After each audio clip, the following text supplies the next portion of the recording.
Once upon a time, there lived a girl named Precious, who lived alone with her handsome father.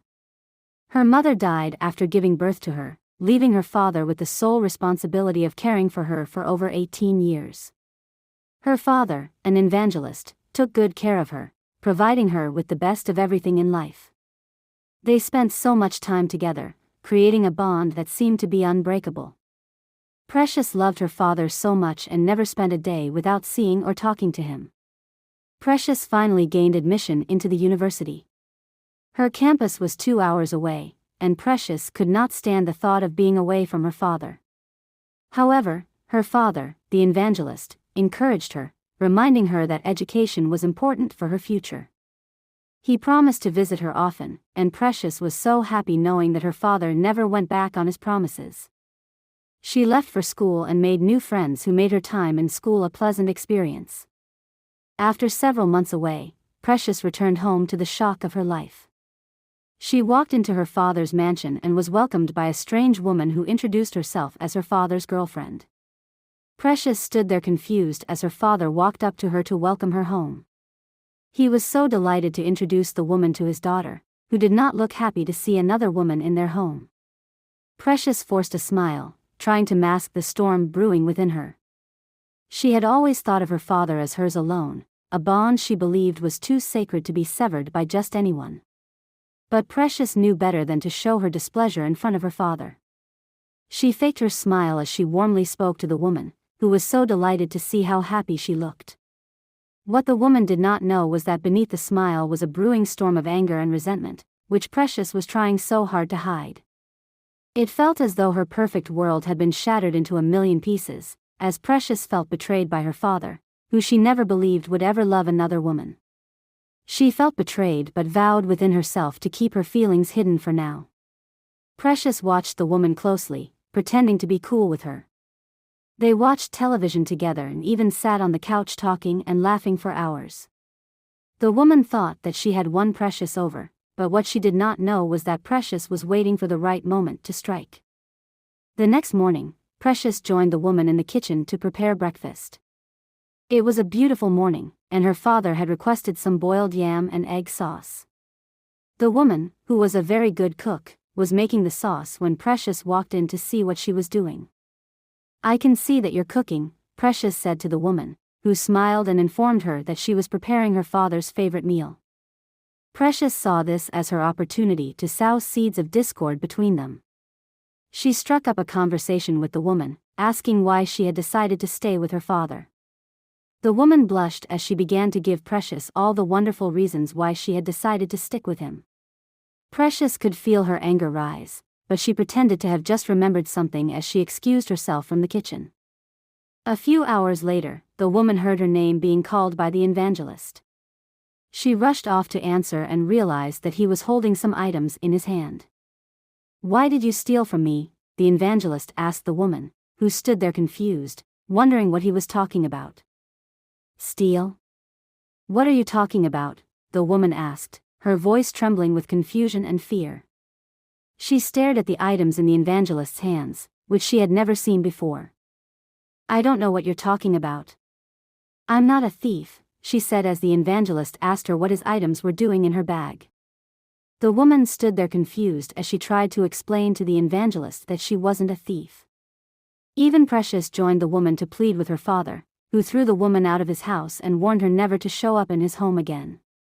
The woman stood there, confused, unable to comprehend what had just happened. All her pleading fell on deaf ears as the evangelist made up his mind never to have anything to do with a thief. Precious could not contain her joy. She pretended to be sad about the incident while jubilating in her heart. Months passed, and the evangelist moved on with his life.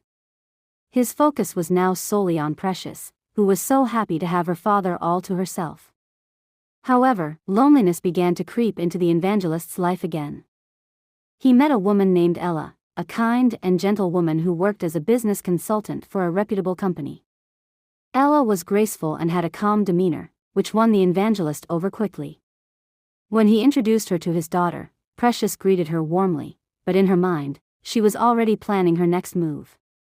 One evening, Ella decided to spend some days at their home. She arrived at the house and met Precious, who looked so delighted to see her.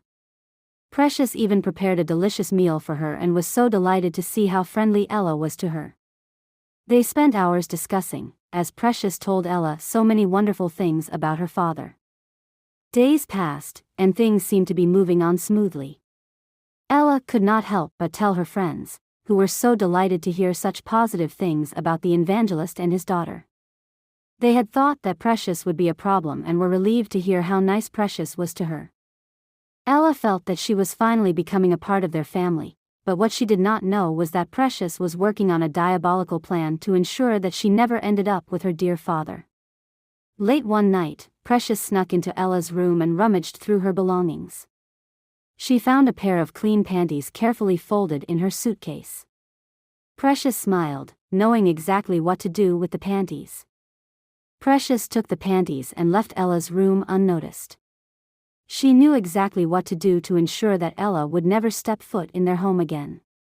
The following morning, Precious acted normal, smiling and chatting with Ella as though nothing had happened.